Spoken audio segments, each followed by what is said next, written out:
ইউনূস সাহেব, হাদি হত্যার বিচার তো বাংলাদেশের মানুষ পাইল না। নোবেল বিজয়ী ইউনূস সাহেব, আপনার দায়িত্বে থাকার, ক্ষমতায় থাকার সময় তো শেষ। জীবনের মেয়াদ, হায়াত, এর সময়ও শেষ। আপনার জীবনে কি নাই? খ্যাতি আছে, অর্জন আছে, টাকা আছে, সম্মান আছে, বিশ্বের বড় বড় উঁচু উঁচু নেতাদের সাথে সুসম্পর্ক আছে। বাংলাদেশের মানুষ আপনাকে দায়িত্ব দিছিল। বাংলাদেশের মানুষ আপনাকে দায়িত্ব দেওয়ার পর বাংলাদেশের মানুষের মুখ থেকে এই কথা বলতে বাধ্য হইছে, বের হইতে বাধ্য হইছে যে এক সরকারকে আমরা আন্দোলন করে নামাইছি, আর ইউনূস সরকারকে আমরা আন্দোলন করে চেয়ারে রাখবো। এটা বাংলাদেশের জনগণ, বাংলাদেশের আপামর মানুষ বলেছিল। ইউনূস সাহেব, আপনি জানেন হাদিকে কে হত্যা করছে?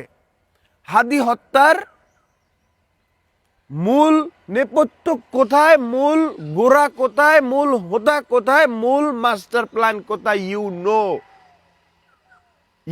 নো, আপনি সব জানেন। ইউ নো এভরিথিং, আপনি সব জানেন।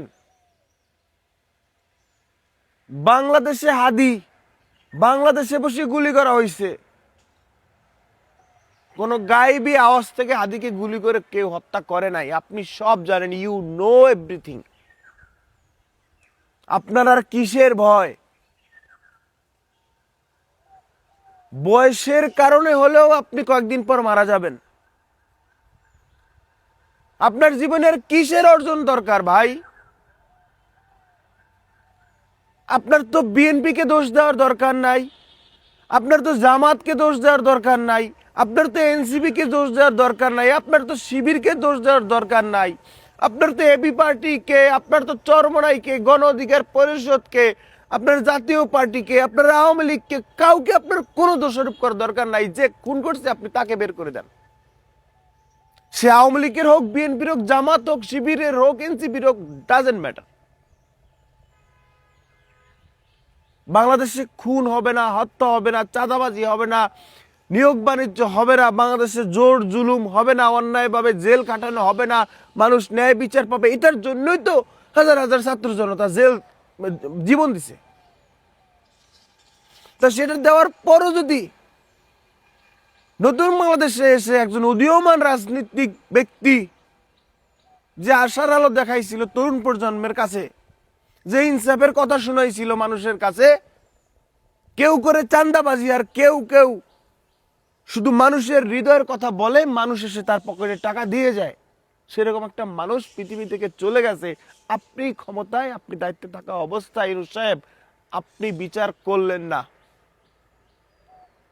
আপনি শুধু এই লাস্ট সময়ে আপনি শুধু একটা হাদির বিচার করতেন কঠোরভাবে।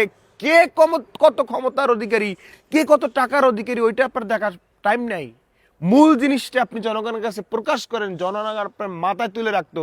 বাংলাদেশের মানুষ আপনাকে আপনার চেয়ারে থাকার মেয়াদ বাড়াই দিত, আপনি থাকতে না চাইলেও। আপনি থাকতে না চাইলেও মানুষ আপনাকে সসম্মানে বিদায় দিত, কান্দে করে আপনাকে মানুষ বিদায় দিত। এখন বিদায় নেন, মানুষ এখন বলবে তুই এখনো যাও না কেন? এইটা অর্জন করলেন শেষ বয়সে। আপনার জীবনে আর কি চাই? আপনার জীবনে আর কি চাই? কি দরকার আপনার জীবনে? আপনার জীবনে আর তো কোনো স্বাদ, কোনো ইচ্ছা পূর্ণ আর বাকি নাই। সব অর্জন করলেন।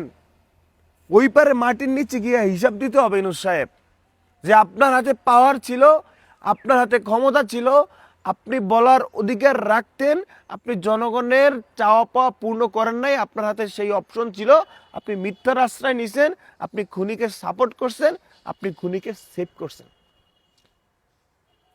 এই দিনই দিন নেই ইউনূস সাহেব, আপনার বয়স শেষ, মারা যাবেন। আপনার অন্তর্বর্তীকালীন সরকারের সময় শেষ, আপনি চেয়ার ছেড়ে দিবেন। উপরওয়ালার কাছে, সৃষ্টিকর্তার হাতে, পালনকর্তার হাতে। যিনি এই জিন ইনসান মানুষ সবাইকে যিনি সৃষ্টি করছেন, গাছপালাকে সৃষ্টি করছেন, এই আসমান জমিনের যিনি মালিক, ওনার হাতে পর্যাপ্ত সময় আছে। উনি পুঙ্খানুপুঙ্খভাবে হিসাব করবেন, আপনার কাছে প্রশ্ন করবেন উনি, যে হাদির হত্যার যে ছেলেটা বলে গেছে যে আমার হত্যার বিচারটা করেন, সেইটা আপনি করেন নাই। তখন গিয়ে দেখবো টাকার ক্ষমতা বেশি না কার ক্ষমতা বেশি, কিসের জন্য আপনি বিচার করেন নাই, সেটা আমরা তখন দেখব। আপনি বিচার করেন নাই, বাংলাদেশে মানুষ বিচার পায় নাই, সেই লজ্জা। এই বয়সেও আপনি মিথ্যাকে আশ্রয় দিল, আপনার আপনার জীবনে আর কি চাই?